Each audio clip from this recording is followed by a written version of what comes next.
I have some great HOA stories for you today, and you're going to love that title story too. Check out this video in podcast form by searching Austin Stories wherever you listen, or check the video description for a link. Here's our first one. HOA Karen gets shut down and moves away. I live in a city in the Northeast in a relatively small condo association with 6 units. It's surrounded by new construction, but this particular building is a very old 1850s mansion that was converted into condos back in the 1980s. Because of this, every unit is totally unique with different square footage and layouts. This is important for later. So the jerk neighbor, let's call her Monica, our Karen, was the daughter of the owner. She's also a has-been politician who was a former mayor of a small city in the state who lost re-election almost 10 years ago. But she mentions this all the time. In emails, in casual conversation. My former time as mayor. I'm very connected in the state, as you know, and on and on. Another neighbor, let's call her Rachel, decided to sell her unit. As part of this process, she made improvements on it and had contractors frequently. We have a back hallway that's required for contractors to access units, and a painter had left some minor things on the first floor as he was working. Jerk Monica apparently did have some connections, because without asking my neighbor or talking to the contractor, she managed to get a city inspector to come right over, who immediately fined the contractor for impeding access in the hallway despite it being a small number of supplies. The contractor, he was so ticked that he said he would never do another job in this building. Very annoying, as trusted contractors are hard to find. Monica did this because she likes to flex and, well, she's a jerk. Well, I spoke to Rachel before listing and I offered to buy it from her direct. We agreed on a price and avoided real estate agent fees, and plus she just wanted a simple transaction as she already had a new house. I acquire the unit and I start renting it out. And then another neighbor, Phoebe, wants to sell. The real estate agent emails all the owners in the building and tells us about the open house. Well, it turns out Monica wasn't contacted because she's not an owner, and because of this takes it upon herself to report the real estate agent to the state board for discrimination because Monica is black. Cue the real estate agent calling me in a panic, asking me to vouch for her in a disciplinary review, which I do oblige. Just absolutely insane behavior. So the unit sells over asking. Everything is great, as it's boosting the value of our units and the building. However, the buyer is insisting that the condo board signs off that all HOA fees are paid with a form that's submitted to the Registry of Deeds, which requires a valid condo board. Since Rachel moved out, there is no condo board. We've all been derelict in our duties. We haven't had an association meeting in years, and not a single valid trustee since Rachel moved away. I read the condo docs with a magnifying glass over and over. Turns out, with my 2 units, my wife and myself can each represent 1 unit and have 52% of the voting power, because our 2 units have 52% of the total square footage. Now ours are each 3-bedroom, while the rest are 2-bedroom and 2 are 1-bedroom. We have just slightly the max footage of the building and the majority beneficial interest, which effectively gives us full say over the building. As the sale process is happening, Monica's mother passes away from cancer, which she had been fighting for years. Monica now becomes an owner as she inherits the unit. In order to be elected to the condo board, you need the majority of beneficial interest in at least 3 units to vote for you. We have 52% of the beneficial interest, but only 2 units. Therefore, 1 more unit has to agree. I get the owner who's selling and moving away to agree to vote for myself and my wife, and I vote for them in return. That gives quorum. We sign off on the condo fees, and then the seller resigns from the board promptly. Now only my wife and I are trustees. According to strict reading of the condo docs, my wife and I now have de facto control of the board and never have to have another election, because with beneficial interest 52%, we never have to approve anyone else, and even if everyone else votes, they can only get a maximum of 48%. In this situation, the remaining trustees can be the trustees indefinitely if there cannot be quorum achieved. Monica, throughout everything, has been protesting aggressively, accusing us of racism, despite my wife and I being Vietnamese, and sending legal threats. My lawyer has been countering everything, and there is no issue. Monica has now decided to sell and move away. Turns out she inherited $15,000 in unpaid condo dues that no one bothered to collect because we had no board and were disorganized, that she will have to pay in order to get approval to sell. Furthermore, all of her contractors doing work on the inherited unit have had to park far away because my wife and I have been very strict about hallways and driveway parking of vehicles impeding access, which is absolutely not allowed. We even got a van towed who was doing work on her unit because it impeded access. The tow truck works for the condo association rather than the city, so we could approve it as the trustees. If Monica hadn't been such a total jerk, we would have been totally reasonable about everything. But once she started bringing lawyers and inspectors and playing the racism angle, everything became war for us. And she lost. Do you agree with this? I wish you ran my HOA. Yeah, I mean, if somebody's going to pull all those cards and think they're better than you and you have the power, look at what you can do. What would have you done? This is an HOA story about taking the head of the HOA off. A friend of mine not long ago painted his house. He lives in a development that has an HOA. He admits that he and his wife made the first mistake by not reading the HOA handbook close enough, so they didn't realize that they had to get the color approved by the HOA. On the first day of painting, the head of the HOA stopped by and talked to them, made small talk, talked about ways to make painting the house easier, and so on. At this time, the HOA head knew that they hadn't gotten the color approved because he sits on the 3-person panel that approves the colors. However, he opted to not say anything to them. Instead, he waited until they had the entire house painted and then told them that the color was not approved because there are too many other houses with a similar color. It was a lighter shade of green.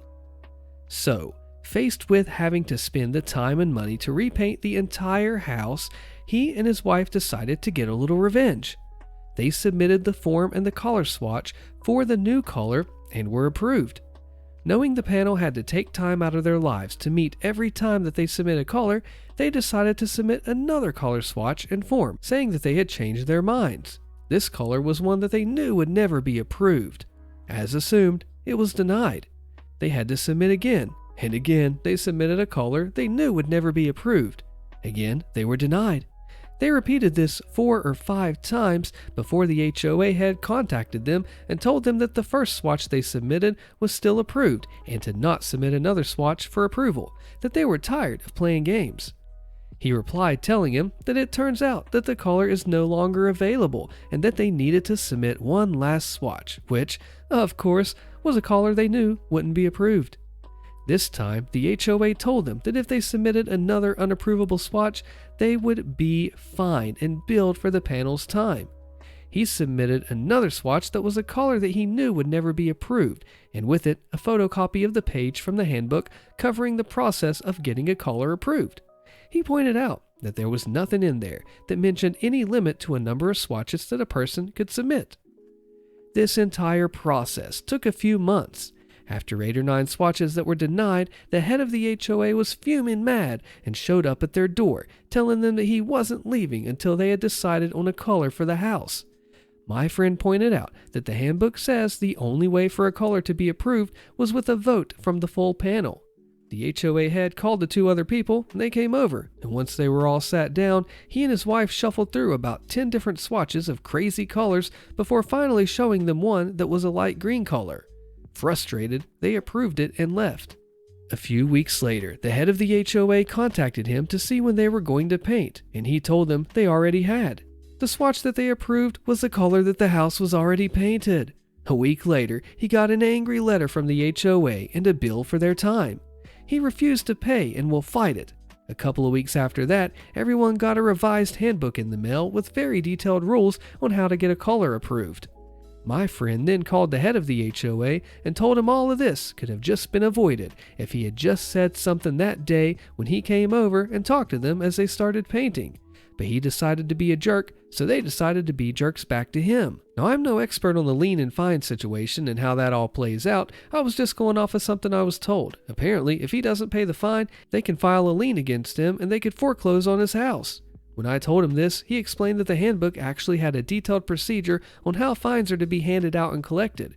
There's apparently a few steps that the HOA has to take before they'll file a lien, and none of those have happened yet. The fine is $300, so if it escalates to the next step and they try to collect the money, he will take action, even if that means swallowing his pride and paying. He's going to double check just to make sure they haven't tried to file a lien on the sly. Isn't it satisfying to get away with just getting back at the HOA? What do you think? HOA story time. I couldn't believe the audacity of HOA Karen. It all started when my family and I moved into our dream house in a quiet neighborhood. Our home was a vision of elegance, a little slice of suburban paradise. I could tell from the get-go that HOA Karen was eyeing our property with envy, and little did I know, that envy would soon turn into a full-blown feud. You see, HOA Karen, or as I like to call her, Queen of the Neighborhood, had an unhealthy obsession with power and control. She seemed to think that she was the unofficial ruler of our little community, and she wasn't shy about it. It was clear that she had a special relationship with the HOA president, and she wasn't afraid to use it to her advantage. The trouble began when we decided to spruce up our front yard with some beautiful landscaping. We added a quaint garden, a tasteful bird bath, and some charming yard decor. My family and I loved spending time in our garden, and it was our pride and joy. It was like HOA Karen's kryptonite. She couldn't stand the idea that our house might look better than hers. She started making a fuss about every little thing in the neighborhood. She'd complain about my next-door neighbor's wind chimes, about the color of another neighbor's mailbox, and she'd file complaint after complaint with the HOA for the tiniest infractions. But she saved her most venomous hatred for us and our garden. One sunny morning, I was sipping some coffee on the porch when I spotted her. HOA Karen was lurking near our garden, a sly grin on her face. She bent down, and before my eyes, she ripped up a patch of our beautiful flowers and crushed our Welcome to the Last Name family sign. My heart sank, and anger surged through me like an electric shock. I couldn't believe someone would stoop so low. Fortunately, we had installed security cameras all around the house, not only to protect our property, but also because something about HOA Karen's attitude had just set off alarm bells in my head.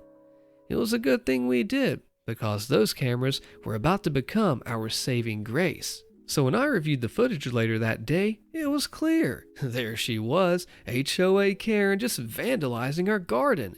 I could not believe my luck. So I immediately called our lawyer. He happened to be a longtime family friend.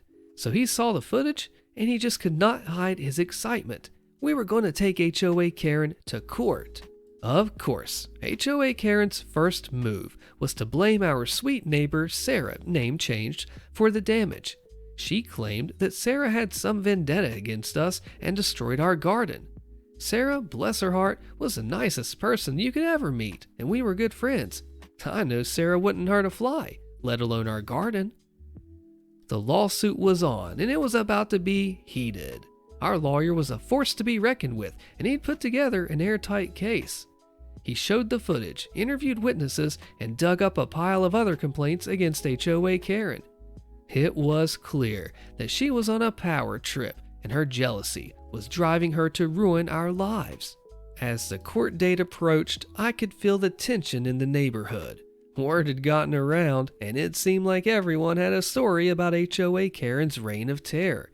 Even the HOA president was starting to distance himself from her. It was poetic justice at its finest. The day of the trial finally arrived, and the courtroom was packed. Our lawyer presented our case with precision and passion. He laid out all the evidence, showed the footage, and questioned the witnesses. It was a sight to behold, and I couldn't help but feel a glimmer of satisfaction as I watched HOA Karen just squirm over there in her seat. HOA's Karen defense, it was flimsy at best. She continued to point fingers at Sarah, despite all the evidence stacked against her. Her arrogance was on full display as she rambled on about her supposed innocence. It was clear to everyone in that courtroom that she had no leg to stand on. Finally, the verdict was in. The judge ruled in our favor, and HOA Karen was held responsible for vandalizing our property. She was ordered to pay for the damages as well as our legal fees. and it felt so amazing to finally get some justice after all this time. Watching HOA Karen's smug expression crumble was the sweetest victory. She had thought that she could rule the neighborhood with an iron fist, but justice had prevailed. Her reputation was tarnished, and the neighborhood was finally free from her demands. When you're in a bind and you push through as hard as you can and you're hoping it works out and it finally does, doesn't it feel so good? What do you think? The HOA president tows my car, but I'm not even in the HOA. Click the video on your screen so you find out what happens, and I'll see you there.